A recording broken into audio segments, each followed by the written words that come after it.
اندیشه شما این فرصت طلبان در داخل کیها بودند و بیرون از ایران کیها بودند؟ ایران برای تصدیق این مسئله بارها سندهای را منتشر کرده است. در چند مسئله اصلاحات اول با آشوب و با خونریزی آغاز شد، ولی در انجام همه اصلاحات صورت گرفت در ایران. جامعه ایران در قیاس با خیلی از جامعه های کشورهای جهانی جامعه سیاسی است. در همین مسئله جنگ 12 روزه برای جامعه جهانی نشان داد که وقتی هجوم به خاک وطنش می شود اونها در یک صف می ایستند. این یک خصوصیت فرق کننده ایرانی ها. به فکر شما برای چی موقع ترامپ یا که موقع سیاستمداران امریکا در مسئله رضاشاه پهلوی زود تغییر یافت؟ مخالفان نظام کنونی ایران مثلا همدست یک دست نیستند، پراکنده اند. واکنش چین و روسیه چگونه خواهد بود؟ در صورتی که ایران مثلا وارد جنگ تمام عیار با امریکا و اسرائیل بشود، این منافع هم روسیه و هم چین آسیب می‌بیند. تقدیر آسیا مرکزی چی خواهد شد؟ مناسبت آن با رژیمی که غرب به سر قدرت اگر بیارد در ایران چگونه خواهد شد؟ شما فکر بکنید که اصلاح طلب مخالف نظام است، این گونه نیست.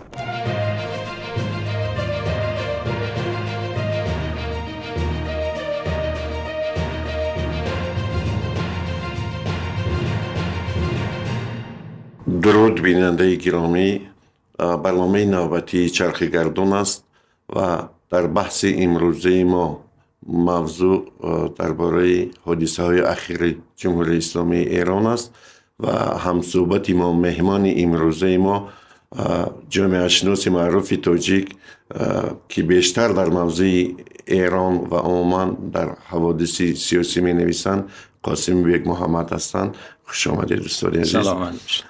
اگر که مردم چند روز یا که چند هفته پیشتر زیاد درباره ونزوئلا و درباره عملیات های ترامپ میگفت، امروز در مورد ایران میگوید. ایران برای جامعه جهانی چی اهمیت دارد که اینقدر توجه زیاد است؟ اولتر از همه من سپاس و تشکر میکنم برای دعوتتان. ایران با چند دلیل همیشه در سیاست بین المللی مورد توجه قرار دارد که جنبه های گئوپلیتیکی، گئواستراتژی و گئو اقتصادی را در بر میگیرد. ایران در چهارراه منطقه های بسیار مهم و راهبردی مانند خاور میانه، قفقاز، آسیای مرکزی و آسیای جنوبی قرار دارد. ایران دارای تمدن بسیار کهن بوده، در پیشرفت علم جهانی نقشی بسیار بارز و غیر قابل انکار دارد. ایران با 15 کشور هم از طریق زمینی و هم دریایی، آبی هم مرز می باشد. ایران گلوگاه یا تنگه هرمز را تحت نظارت خود دارد که از طریق آن 3/1 نفت دنیا انتقال می یابد. ایران تنها کشور است در دنیا که به خلیج فارس، دریای عمان و دریای خزر دسترسی مستقیم دارد. علاوه بر اینها استقلال ایران، نظام سیاسی ایران باعث آن شده است که قدرت‌های جهانی، قدرت‌های منطقه‌ای و بازیگران فعال عرصه سیاست جهانی همیشه به اقدامات ایران توجه داشته باشند. استاد عزیز، تشکر برای یک معلومات مفصل.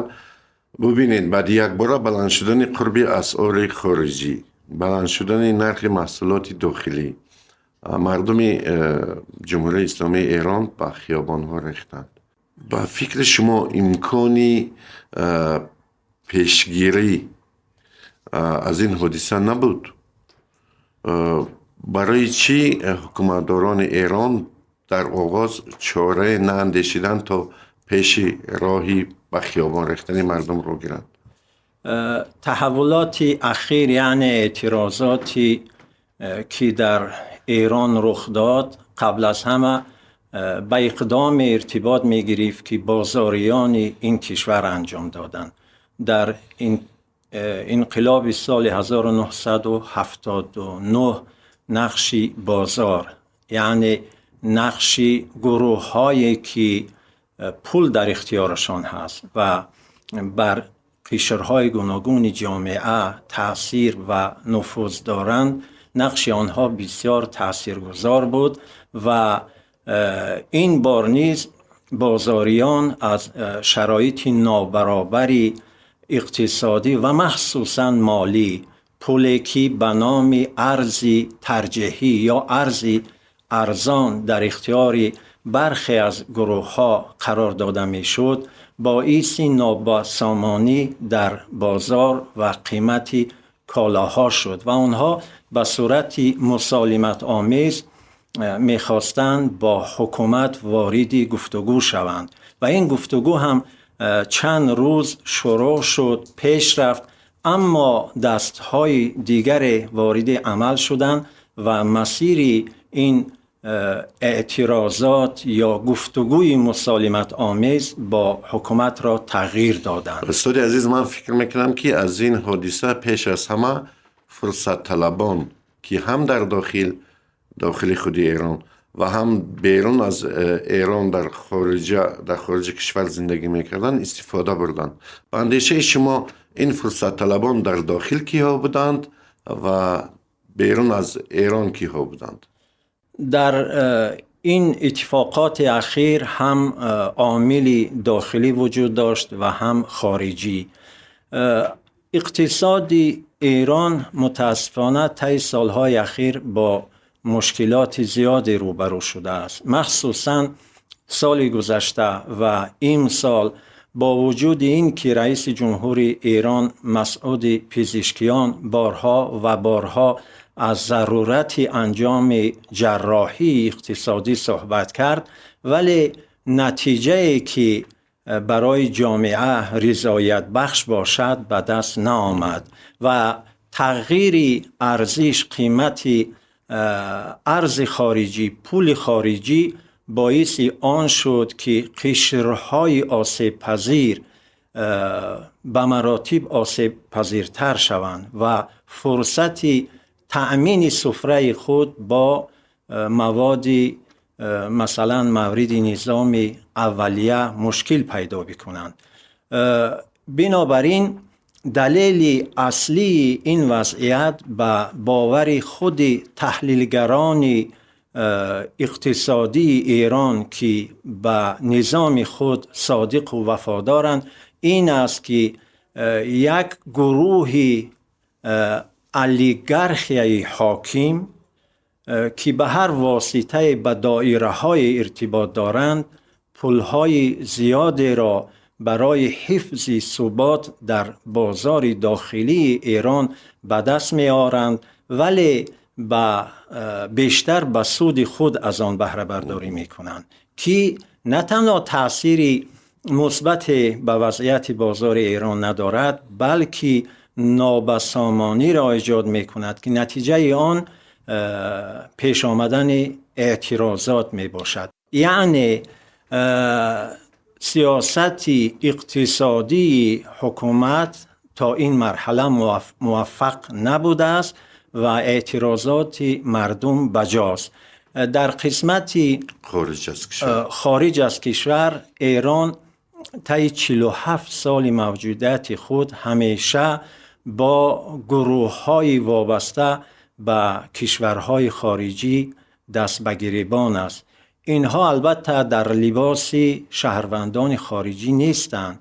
بیشتر اینها خود شهروندان ایرانی هستند که از خارجه تأمین مالی می شوند و اینها از چنین فرصت‌های اعتراضی مسالمت آمیزی مردم و خواسته های برحق مردم به سود خود استفاده میکنند. یعنی خواسته رقیبان ایران را میخواهند در کشور پیاده کنند. استاد عزیز، میخواستم در مورد رضا شاه پهلوی معلومات دید، چون رسانه ها حاضر زیاد از او میگویند و عموما نماینده یک رژیمی که بر زور انقلاب به خارج وطن فرار کرده است میتواند نمایندگی از ایران کند یا رهبری ایران را به عهده گیرد؟ قبل از پاسخ به این پرسش شما باید گفته شود که جدی ترین ضعف مخالفان حکومت ایران این است که اینا یک مثلا رهبری واحد ندارند. یک سیاست مداری که در رأس، در مثلا سرگه اقدامات سیاسی، اجتماعی، فرهنگ جریان مخالفت قرار بگیرند وجود ندارد. اینها شخصیت ها و گروه های پراکنده هستند. خود رضا پهلوی شاهزاده مثلا جایگاه تا همین تحولات نقش و جایگاه مهم حتی در بین مخالفان ایرانی که در کشورهای غربی زندگی میکنن نداشت. به خاطر اینکه از وی هیچ مثلا هیچ اقدامی که مثلا شایستگی آن را برای رهبری ایران نشان دهد ندیدند. از سوی دیگر همه مثلا بینندگان عزیز شاهدند که بارها و بارها شاهزاده از امریکا، از رئیس جمهور امریکا، از کشورهای غربی دعوت میکند که به آنها کمک کنند و به ایران حمله کنند. ایرانی ها وقتی اگر مثلا خارجی ها حمله بکنند، اینها سنتاً تمام مشکلات خود را با حکومت کنار میگذارند و برای دفاع و حمایت از وطنشان یک پارچه میشوند، چیزی که ما در ماه ایون در طول جنگ 12 روزه استاد عزیز و با این سوال حالا برمیگردیم.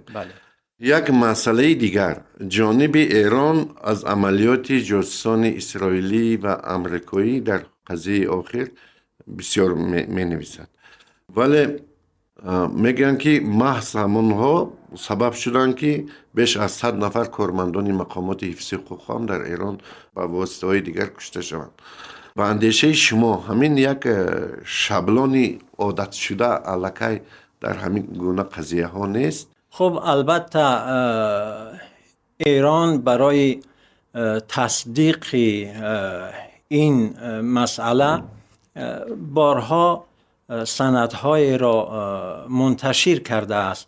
ما به این که این ادعاها واقعیت دارد یا ندارد نمیتوانیم پاسخ قاطع دهیم، ولی کافی است برای مثلا اهل فهم توجه به وضعیتی که امروز وجود دارد. مثلا پامپئو وزیر خارجه پیشتر سابق امریکا در آغاز همین تحولات گفت که من سال نو را به مثلا آزادی خواهان ایران و مثلا نمایندگان مسد که در خیابان‌های تهران در کنار معترضان قدم میزنند تبریک میگویم. یعنی واقعیت بود. جدا از این اگر شما توجه کنید، رسانه‌های بین المللی، رسانه‌های غربی، سیاستمداران غربی عملاً از اعتراضگران دعوت میکنند که دست به آشوب بزنند. خود رئیس جمهور امریکا دعوت کرد که شما نهادهای دولتی را تصرف کنید، غصب کنید. بله. بعد مثلا شما ببینید ایران اینترنشنال اینها عملاً به منبر، حتی به ستاد تبدیل شدن که شاهزاده را دعوت میکنند و اون دستور قیام را میدهد. در کجا مثلا اعتصاب کنند، کارپرتایی کنند، به کار نبرایند، مثلا افتابوس ها و اینا چگونه مردم را ببرند بیارن، اینا دیگر از رسالتی رسانه که مثلا بازگو کردن تحولات است به خوانندگان و بینندگان و شنوندگان رسانیدن واقعیت هاست، به یک منبر، به یک ستاد تبدیل شدن که مردم را به مثلا آشوب، به ساقط کردن، از بین بردن مثلا یک حکومت دعوت میکنن. بله استوری عزیز، به نظر من همچنین می نماید که بعضی از رسانه های معروف جهانی همچون ستادی پیش از انتخاباتی یک پرزیدنت معرفی میکنند و مقصدشون فقط ترغیب و تشویق نامزدی رضا شاه پهلوی است. ولی ببینید پرزیدنت امروزه ایران مسعود پزشکیان که مثلا همچون یک شخصی خیلی به اصطلاح امروزه دموکرات در میان اینقدر سال ایران حسابیده می شود، همین نفر چند بار کوشش کردن که تا در اول با مردم گفتگو کنند و پیش راهی همین کار را پیشتر گیرند، ولی موفق نشدن. چرا؟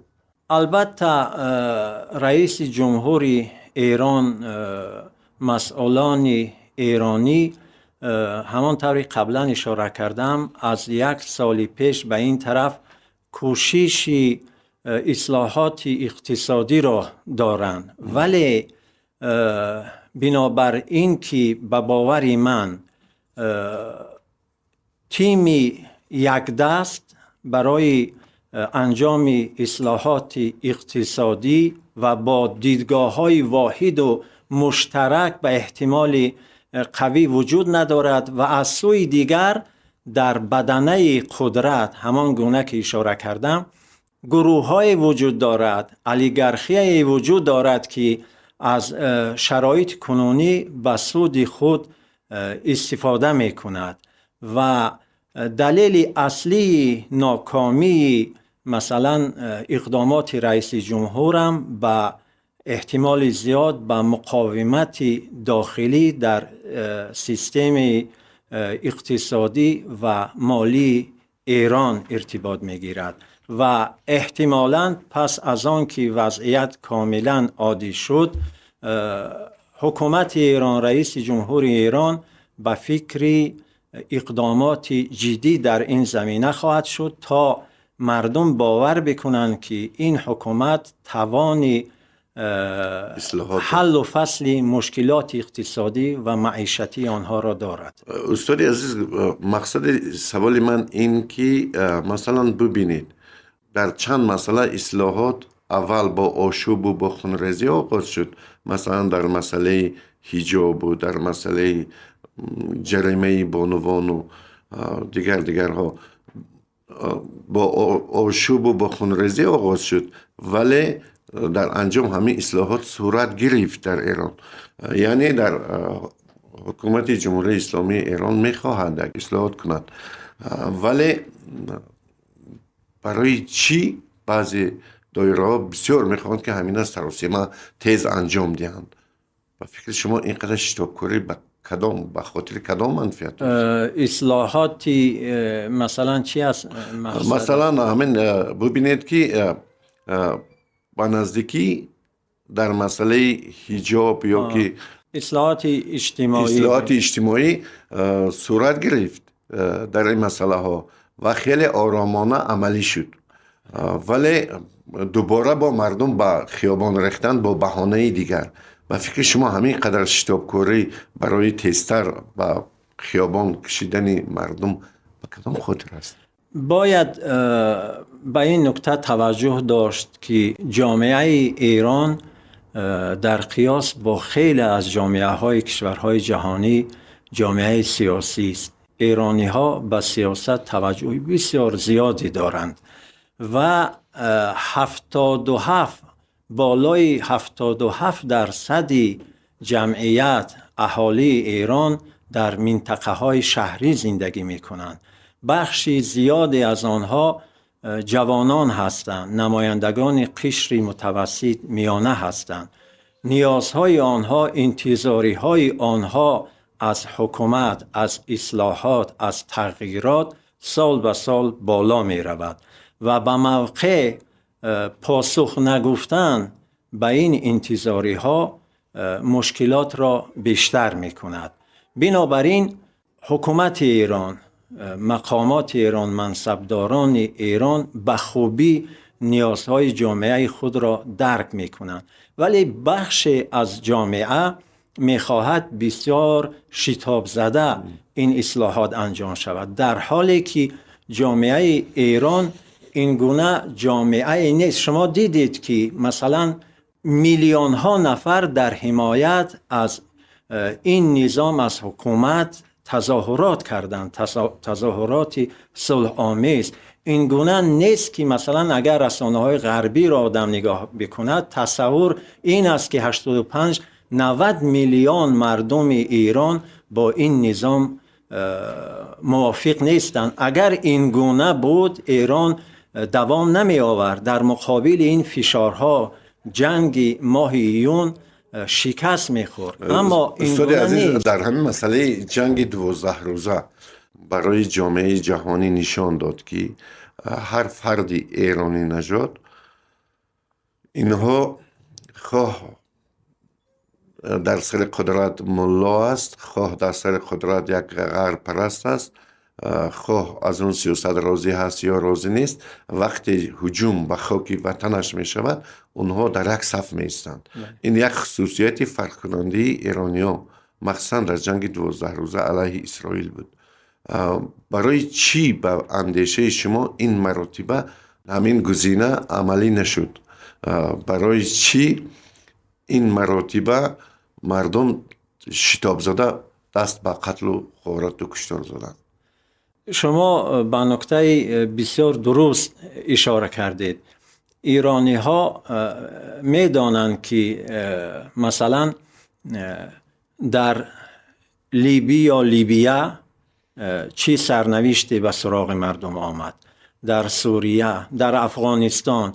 اینجا مثلا در ایران ملاها بد است میگویند، ولی در افغانستان مثلا فرش سرخ پهن کردن تا ملاها به قدرت برسند. این را ایرانی ها خوب میدانند که مثلا خارجی ها به خاطر همون موقعیت ژئوپلیتیکی، به خاطر ذخیره های ایران، اتفاقا ایران از نظر گاز، ذخیره های گاز دومین کشور در دنیاست، از نظر ذخیره نفت سومین کشور در دنیا. اون موقعیت ژئوپلیتیکی و ژئواستراتژی گفتم، هر کسی که بر ایران تسلط داشته باشد بر این گستره بسیار بزرگ و صدها میلیونی تسلط دارد. اینا را ایرانی‌ها خوب می‌دانند.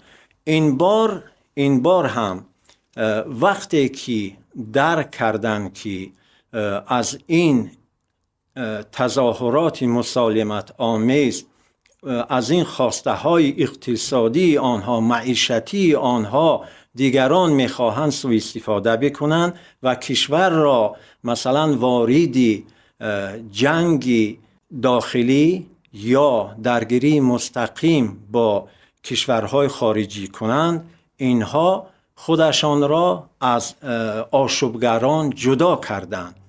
من تصدیق نمی کنم، ولی وزیر خارجه ایران دیگر مقامات سیاسی و امنیتی ایران مدعی هستند که مثلا بخش زیادی از کشته شدگان توسط تیری عاملان انجام شد که اینها از خارجه هدایت می شدن و برای تایید گفته های خودشان دستگاه های را که برای مثلا چون اینترنت و حتی تلفن ها را برای چند روز قطع کرده بودند و بین آشوبگران امکان ارتباط وجود نداشت، دستگاه هایی که وارد کرده بودند به خاطر تامین ارتباط آنها، این دستگاه ها را ضبط کردند و به اصطلاح نشان دادند که اگر اقداماتی به موقع انجام نمیشد وضعیت از این بدتر میگردید.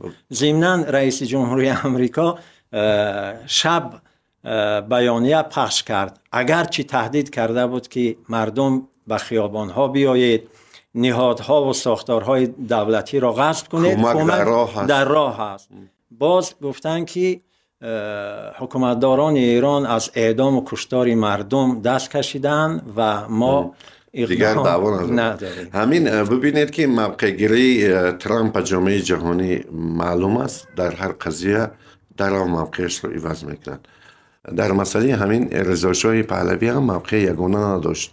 او در اول مثلا گفته بود که در برابر رضا شاه پهلوی در ایران شخصیت‌های دیگری هستند که میتوانیم ما در آینده با آنها دوست شویم. شاید با دانستن تاریخی چگونه سرنگون شدنی رژیم شاهی این سخن گفت نمیدونم، ولی ببینید که در روزهای استراحتی با ویتکاف نماینده مخصوصی دونالد ترامپ رضا شاه پهلوی توسط بعضی دایره ها صحبت کرد و این معنی آن دارد که امریکا علاقه جدی از پس جستجوی یک نفر لختکی که در ونزوئلا مثلا آورده شنانده نیست یا شنانید یا در گرینلندیا شنانده نیست، در جستجوی لختکی دست خودش است.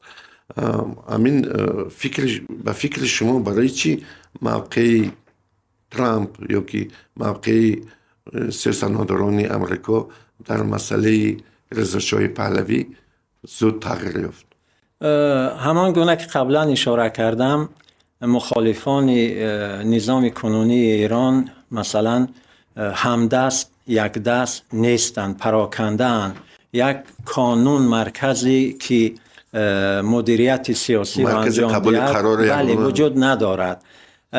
همان که مثلا از ناچاری و یک روزی که تظاهرات و آشوبها مثلا دامنه گسترده تری به خود گرفت، غربی ها فکر کردند که رضا شاه پهلوی برای مردم ایران به گزینه مقبول تبدیل گردیده است، ولی برخلاف دعوت‌های پیاپی شاهزاده دیگر مثلا اتفاق نیفتاد. حتی ساعت تعیین کرد فلان ساعت به خیابان‌ها بیایید، اون اتفاقی خاصی نیفتاد. این رئیس جمهوری امریکا یا سیاستمداران غربی منفعت‌های خود را می‌شناسند و اونگونه هم نیست که مثلا کرکرانه یک نفر را بخواهند که مثلا بیارند در ایران به عنوان رهبر بگذارند و شرایط ایران با شرایط ونزوئلا یا کشورهای زیادی دیگر از زمین تا آسمان فرق می‌کند. شما ببینید در ایران در درون نظام مشکلات جدی وجود ندارد. نهادهای نظامی، امنیتی، انتظامی یک دستند. اینها پراکنده نیستند. حتی در جنگ 12 روزه شما شاهد بودید که سران نظامی و شخصیت‌های بسیار مهم را ترور کردند، اما اتفاق خاصی نیفتاد. بنابراین بعضی ها فکر میکنند که اگر مثلا در ایران یک تغییرات جزئی انجام شود، تمام کار مثلا به نفع غرب یا به نفع مخالفان ایرانی که در غرب هستند انجام می شود. این گونه نیست. در داخل ایران همون چیزی که اشاره کردیم، فشار خارجی مشکلات اقتصادی معیشتی را با حکومت مردم فراموش می کنند و به فکر نجات میهنشان می شوند. سلامت باشید دوستان عزیز. گپ در سر آن است که امریکا یگانه قدرت جهان اعتراف نشده است. ببینید که در اینجا بازیگران دیگر هستند مثل روسیه که هرچند به قضیه اوکراین بند است و به مثل چین. به فکر شما اگر در ایران کار به جنگ کشد، با اندیشه شما واکنش چین و روسیه که با وجود آن که به جنگ اوکراین پیچیده است ولی یک کشور همچون یک قدرت اساسی در جهان شناخته می شود. واکنش چین و روسیه چگونه خواهد بود؟ بله. فکر شما؟ وقتی که رئیس جمهور و همسر رئیس جمهور ونزوئلا ربوده شد، ترامپ و دیگر سیاستمداران امریکایی از همون دکترین منرا صحبت کردند، به این معنا که نیمکره غربی این تحت تسلط امریکا قرار دارد. خیلی ها بر این گمان بودند که پس منطقه های دیگر که مثلا روسیه، چین تسلط دارند، اوراسیا و آسیای جنوبی و مثلا اون شرق و دیگر، بله آسیای مرکزی و قفقاز و تا حدود خاور میانه و اینها، پس اینا حوزه بیشتر نفوذ دیگر بازیگران از جمله روسیه و چین خواهند بود. ولی همین قضیه ایران نشان میدهد که امریکا فقط با نیمکره غربی قانع نمی شود، اما برای هم روسیه و هم چین ایران شریک استراتژیکی است. با اینها اسناد مربوطه را امضا کرده است و ما شاهدی همکاری های نزدیک رسمی و غیر رسمی ایران و روسیه در مسئله جنگ اوکراین هستیم. همکاری های امنیتی و نظامی آنها هستیم. چین خریدار اصلی نفت ایران است و وقتی ونزوئلا را که چین تقریبا 150 میلیارد دلار سرمایه گذاری کرده بود، مثلا اون مادورای دارای حسن نیت و همسو با خود را از دست داد، آینده این مثلا قراردادها و حضور چین در عرصه انرژی ونزوئلا روشن نیست. بنابراین گزینه مطمئن دیگر برای به دست آوردن نفت برای چین ایران هست. البته از کشورهای عربی خلیج فارس نفت دریافت می کند، ولی این کشورها تحت نفوذ امریکا قرار دارند و ممکن است در آینده در چگونه بودن مثلا تجارت نفت این کشورهای عربی با چین تأثیر بگذارند. بنابراین در صورتی که ایران مثلا وارد جنگ تمام عیار با امریکا و اسرائیل بشود، این منافع هم روسیه و هم چین آسیب می‌بیند.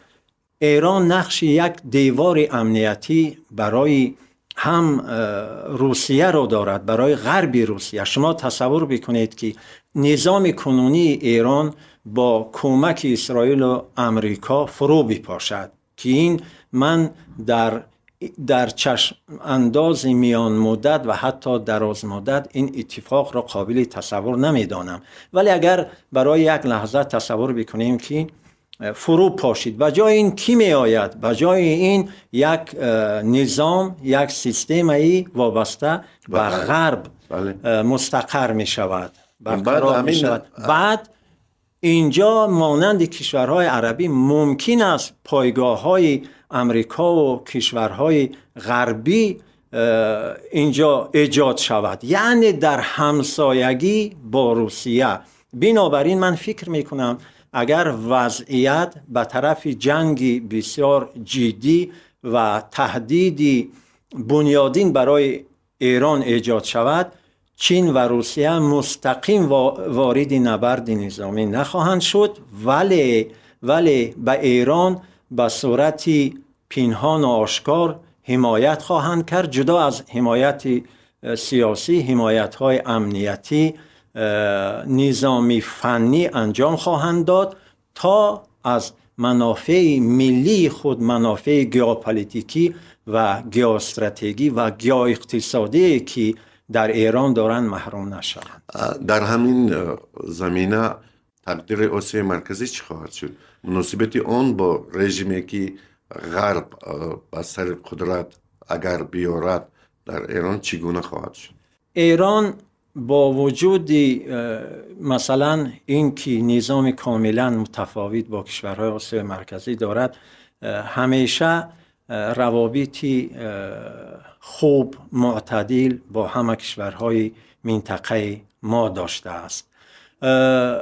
اگر ایران برای ما هم نقشی مثلا یک سد در برابر نفوذ افراطگرایی مذهبی را بازی می کند، اگر داعش را در عراق و سوریه کی شکست داد؟ اتحاد نظامی روسیه و ایران در زمین ایران می جنگیدند، در کنار سوریه و عراقی ها مثلا از هوا روسیه کمک میکرد. یعنی تجربه همکاری وجود داشت.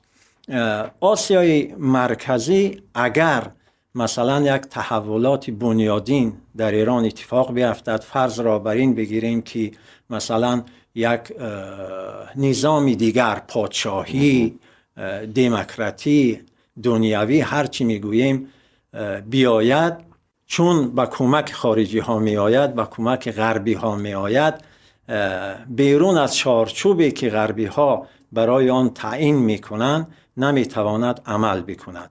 گذشته از این، امروز پهلوی و دیگر مثلا مخالفان غربی ایرانیانی که در غرب هستند از امریکا چی می خواهند؟ می گویند که ایران را بمباران کن. یعنی کجا را بمباران کن؟ پایگاه ها را، توان نظامی ایران از بین برود، اون پایگاه های نفتی از بین بروند، مثلا زیربنایی، اینفراستراکچور را از بین برود، برای جنگ این کارها را میکنند. بعد اینها بیایند چند ده ساله لازم می شود تا ایران به وضعیتی که امروز دارد برگردد.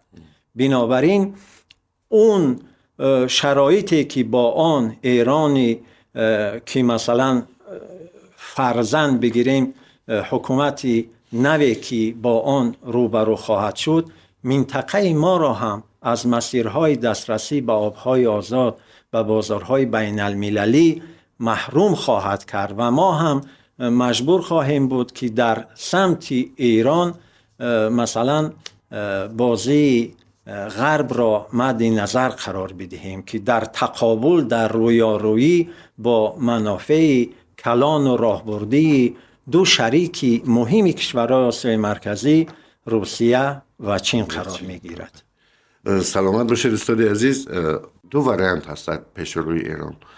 یکم بقای رژیم حاضر ایران و دوم اون نفره که طرزی که شما گفتید به خواسته غربی ها آمدنی است. در این حال با فکر شما کدام بهتر؟ این را من به عنوان یک شهروند کشور دیگر نمیتوانم قضاوت کنم. مردم ایرانن که تصمیم میگیرن. ولی همان گونه که قبلا اشاره کردم، تغییر نظام در ایران کاری ساده و سهل نیست و از خارج اصلا عملی شدنی هم نیست. در ایران تمام گروه های سیاسی، گروه های اجتماعی، اینا در مورد نظام خودشان اختلاف بنیادی ندارند. اینها بر سر انجام اصلاحات، چگونگی اصلاحات مثلا نظرهای متفاوت دارند. شما فکر بکنید که اصلاح طلب مخالف نظام است، این گونه نیست.